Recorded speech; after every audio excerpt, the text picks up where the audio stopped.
26, Lucy. Hi everybody, this is Maureen, and Warren is behind the camera, and we are coming to you today from a beautiful state park. This is Gulf State Park, right across the street from Gulf Shores, Alabama. We arrived to Summerdale, and it was a little bit of a hiccup because once we left our beautiful harvest host, CJ Orchards, we traveled and had really pretty much smooth sailing until we got to Montgomery. And Montgomery, there was unfortunately a tractor trailer had an accident, and it was just a different type of, they had shut off the interstate, and it took us almost 3 hours to get what would have been 35 minutes travel time. So anyway, we made it here safe, and we are enjoying our stay here, and we just really love not being in the snow and ice that are about to arrive to Charlotte. Okay, so you may be wondering why we're in Gulf Shores. Well, the first one's pretty obvious. It's second week of January, shirt sleeves, 70 degrees out, beautiful weather. Also, unlike Orlando and some of the places down further in Florida, the Keys, for example, those places fill up really early. You got to make your reservations way in advance. And we got started late in the year, so we didn't have an opportunity to make that kind of reservations. And secondly, this place is less expensive than a lot of the places in Florida, unless you have a 1,000 Trails membership, which we don't yet. So we're in between Mobile and Pensacola. We can visit both of those, and we have. There's lots of things to do in the area, including good places to eat, the beaches, dog parks. There's a lot of stuff to keep you busy. Any services you might need are in the area. So for an inexpensive or relatively inexpensive alternative to wintering in southern Florida, this does pretty well.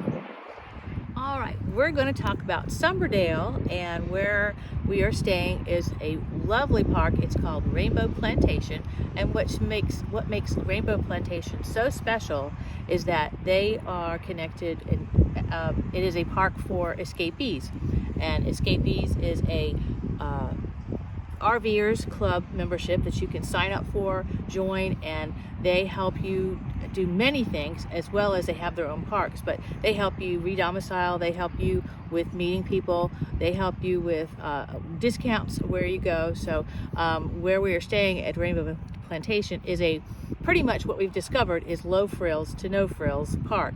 The good thing is they have large spaces, beautiful trees. They're all water oaks, and they really encompass the whole park. You really are not stacked against each other. You have lots of space between each site.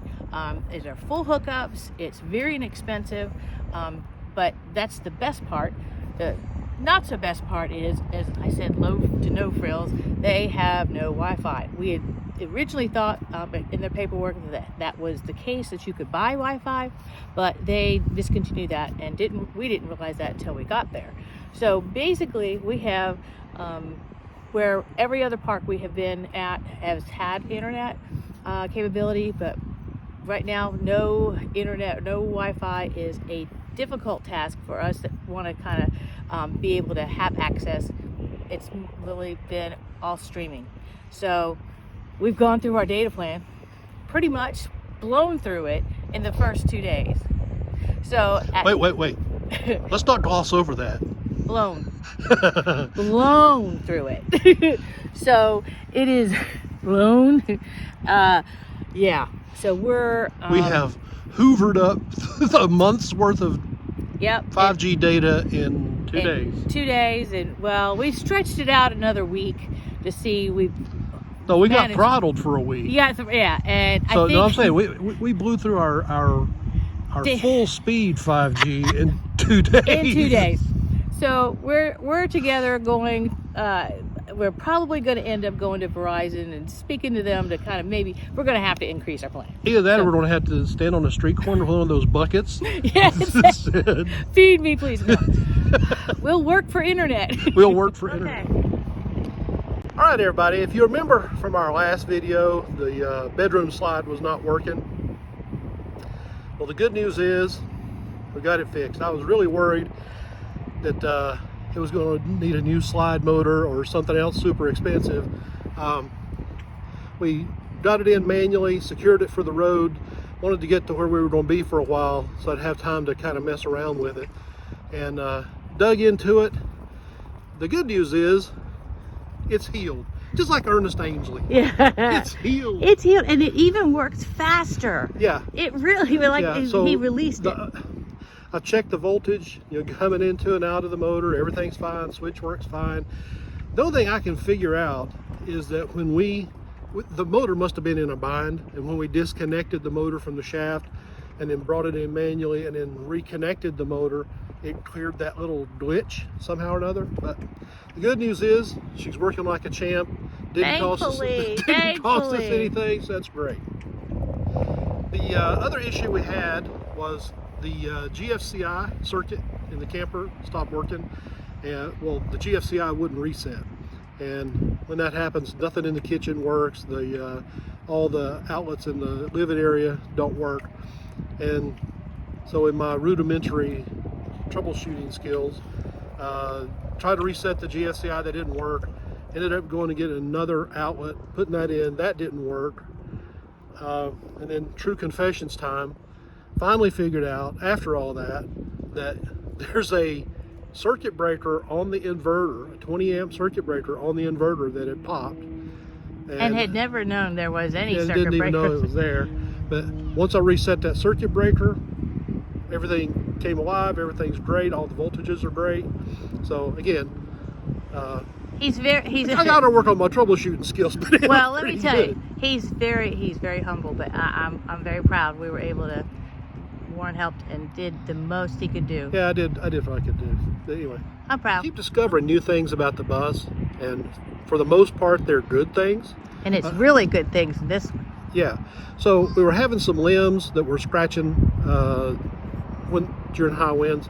So I went to remove those and discovered that the previous owner had installed this RV armor, which is a really good roofing material. It's basically like a spray-in bed liner, and it covers all the seams on the roof.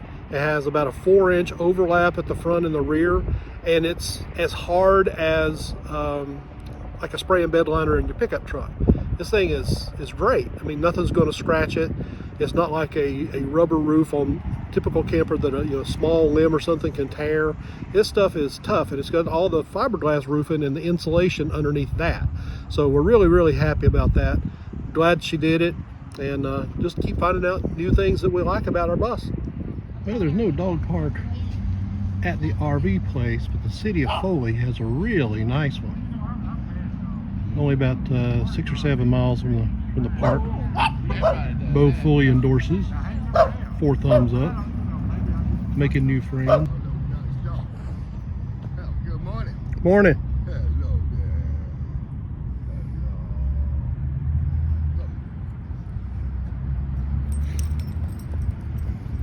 All right, guys, that's going to do it for this week from beautiful Gulf Shores, Alabama.